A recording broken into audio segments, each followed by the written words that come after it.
Hello students, कल और परसों हमने 2 दिन सीखा था एलिमेंट्री ट्रांसफॉर्मेशन से इनवर्स निकालना। हमने 2x2 मैट्रिक्स के 2-3 सम किए थे जिसमें हमने इनवर्स निकालना सीखा था बाय रो ट्रांसफॉर्मेशन, कॉलम ट्रांसफॉर्मेशन। अब हम सीखेंगे एक 3x3 मैट्रिक्स का इनवर्स निकालना कि उसका इनवर्स किस प्रकार से निकलेगा। तो देखिए उसका इनवर्स कॉलम ट्रांसफॉर्मेशन के लिए मैं क्या लिखता हूं, a इंटू में i। ठीक है, ये किसके लिए लिखता हूं मैं, कॉलम के लिए। और रो के लिए मैं क्या लिखता हूं, a is equal to I into में a। हालांकि इसमें कोई दिक्कत नहीं है, दोनों चीजों से आप करोगे सम बिल्कुल सही निकलेगा, लेकिन बुक के अकॉर्डिंग हमें लिखना पड़ता है कि जो भी आपको दिया हुआ है। तो आप वैल्यू रख लीजिए, एक साइड में हमें a की वैल्यू नहीं रखनी, तो मैंने a की वैल्यू जो भी दे रखी है आपको 2 0 -1 5 1 और 0 0 1 और 3। ए मैट्रिक्स, ए जो मैट्रिक्स है उसको ऐसे कैसा रखना है, हमें कोई चेंज नहीं करना। आइडेंटिटी मैट्रिक्स की वैल्यू 1 0 0 0 1 0 0 0 1 ये रख देंगे। अब आपको इसमें जो हमने एलिमेंट्री ट्रांसफॉर्मेशन के रूल किए थे वो सारे के सारे रूल, तीनों रूल हैं वो जो भी उसके अंदर एप्लीकेबल वो लगाने। और यहाँ पे इस प्रकार से लगाने कि यहाँ पे आइडेंटिटी मैट्रिक्स बन जाए, क्या बन जाए, आइडेंटिटी मैट्रिक्स। और यहाँ पे जो भी बनेगा वो क्या कहलाएगा, ए इनवर्स। ठीक है, कॉलम वाइज अब हम ट्रांसफॉर्मेशन करेंगे। कॉलम वाइज देखो ट्रांसफॉर्मेशन करें हम, यहाँ पे 1 बनाने के लिए दोनों कॉलम को ऐड कर दें, यानी C1 changes to C1 plus C3। अब हम कॉलम वाइज चलेंगे ना कि रो वाइज। एक ही ऑपरेशन लगाना है। अगर आपको कॉलम वाइज में परेशानी है तो आप रो ऑपरेशन भी लगा सकते हो। तो देखिए ये ऑपरेशन अप्लाई करने के बाद मेरा दोनों कॉलम का एडिशन है, यहाँ पे क्या बन गया 1 0 जोड़ेंगे कोई फर्क नहीं पड़ेगा, 3 जोड़ेंगे 0 में तो क्या बन गया 3। बाकी सब कुछ ऐसे कैसा, उनके अंदर आपको कोई चेंज नहीं करना है। a इंटू में यहाँ पे देखिए क्या बन गया, इनका कॉलम का जोड़ लिखना 1 0, दोनों का ऐड करना 0 + 1 0 1 0 1 0 0 0 1। ये पहला स्टेप अप्लाई होगा। उसके बाद आप चलिए दूसरे स्टेप पे। अब मेरे पास क्या बन गया 1 0 0। अब मुझे यहाँ पे क्या चाहिए 0 1 0 0 0 1। अब देखिए दूसरा ऑपरेशन हम क्या अप्लाई करें।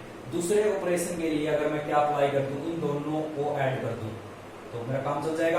यहाँ पे ऑटोमेटिक 0 बन जाएगी, यानी अब क्या बन गया मेरे पास C3 changes to C3 plus C1। तो मैंने इसके अंदर ये मैट्रिक्स जोड़ दी। तो देखिए उस चीज का क्या फर्क पड़ेगा। पहला कॉलम ऐसे कैसा 1 5 3 0 1 1, और इसमें ये जोड़ के लिखिए क्या बन गया, यहाँ पे 0 5, यहाँ पे बन गया 5 3 और 3 क्या बन गया 6। और a इंटू में इन दोनों का जोड़ यहाँ पे लिखना। पहला कॉलम ऐसे कैसा 1 0 1 0 1 0 ऐसे कैसा, इसका जोड़ इसमें लिखिए क्या बन गया 1 0 0 0 और 1 और 1। ठीक है, अब मेरी पहली रो कंप्लीट हो चुकी है। अब चलिए दूसरी पे। देखिए दूसरी में हम क्या करें, अगर इस मैट्रिक्स को हम 5 से गुणा करके इस रो को इसमें से घटा दें और 5 से गुणा करके इसमें से घटा दें, दोनों में घटा दें, क्योंकि देखो इसका कोई फर्क नहीं पड़ेगा इसके ऊपर 0 का।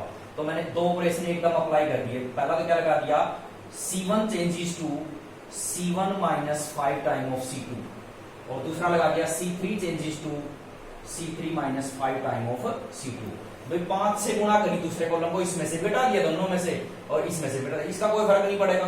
तो देखिए क्या बन गया, देखिए दूसरा कॉलम के ऊपर कोई फर्क नहीं पड़ रहा 0 1 1। 5 से गुणा करके घटाया कोई फर्क नहीं, 5 से गुणा करके घटाया 0, 5 से गुणा करके घटाया -। अब 5 से गुणा करके कोई फर्क नहीं, 5 से घटा 0 और 5 से गुणा करके घटाया।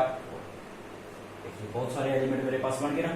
तो नेक्स्ट पे चलिए, इस साइड और चलिए। इसमें सेकंड कॉलम को ऐसे कैसा रख दीजिए, इसको 5 से गुणा करके घटाना। देखो इसके ऊपर कोई फर्क नहीं पड़ेगा, इस यानी यहाँ का एलिमेंट इसका भी कोई फर्क नहीं पड़ेगा क्योंकि 0 है, तो कोई फर्क नहीं। अब इसको 5 से गुणा करके घटाना, तो यहाँ पे कितना बन गया -5। 5 से गुणा करके घटाना क्या बन गया, यहाँ तक कोई दिक्कत किसी को, यानी मेरे पास 1 2 3 4 ऑपरेशन लग चुके हैं। अब नेक्स्ट ऑपरेशन आपको minimum number of operation apply करने हैं। अब नेक्स्ट ऑपरेशन अप्लाई करिए। देखो दो रो बन चुकी मेरे पास 1 0 0 0 1 0। अब यहाँ पे 0 0 और चाहिए। अब यहाँ पे 0 कैसे बनेगी? अगर मैं इसको डबल करके इसमें घटा दूं, इसको इसमें से डायरेक्ट घटा दूं, क्या बन गया? C1 changes to C1 plus 2 time of C3। भाई इसको 2 से गुणा करी मैंने और इसमें से घटा दी। इसके ऊपर कोई फर्क नहीं, इसके ऊपर कोई फर्क नहीं है, 0 बना देगा इसको। और इसमें से डायरेक्ट घटा दिया। और दूसरा क्या कर दिया? C2 changes to C2 minus C3 और इस कॉलम को डायरेक्ट इसमें से घटा दिया तो काम चल जाएगा अपना। देखिए साथ के साथ दोनों काम हो गए मेरे। दो ऑपरेशन C1 और C3 यानी तीसरा कॉलम सेम है, कोई दिक्कत। ठीक है। अब दूसरा कैसा आएगा? इसमें से घटा दो, 0 में से गया 0, 1 में से 0 गया 1, 1 में से 1 गया 0। और इसको डबल करके जोड़ना है। डबल किया जोड़ा कोई फर्क नहीं, डबल किया जोड़ा कोई फर्क नहीं, डबल किया जोड़ा तो ये क्या बन गया? 0। आइडेंटिटी बन गई। अब यही काम इसमें कीजिए, ए इंटू में तीसरा कॉलम में कोई चेंज नहीं है, ऐसा 1 माइनस 5 और 2। अब दूसरा कॉलम क्या आएगा? इसमें से घटा, 0 में से 1 गया -1, 1 में से -5 गया यानी क्या बन गया? 6, 0 में से 2 गया -2। अब इसमें क्या? डबल करके जोड़ना, इसको डबल कीजिए, 1 दूनी 2, इसमें ऐड किया 3, डबल किया इसको -10, इसमें जोड़ा -5 और -10 -15, डबल करके ऐड, 2 दूनी 4 और 1 इसमें जोड़ा। देखिए यहाँ पे आइडेंटिटी। तो ये जो भी मैट्रिक्स आएगी वो किसका काम करेगी? ए इनवर्स का। तो अब आपको उत्तर की जांच करनी है तो वापिस ए मैट्रिक्स लीजिए, दोनों की प्रोडक्ट कर लीजिए। अगर आइडेंटिटी बनती है तो अपना उत्तर ठीक आएगा, वरना गलत। तो इसमें आपने कितने ऑपरेशन लगाने पड़े? 1 2 3 4 5 6। अगर आप और शॉर्ट कर सकते हो, अगर आप थोड़ा और जनरली इसको एक्सपेंड करोगे तो मे भी 4 ऑपरेशन में भी काम चल सकता है, 5 में भी। आपको मिनिमम नंबर ऑफ ऑपरेशन आपको अप्लाई करने हैं। Thank you.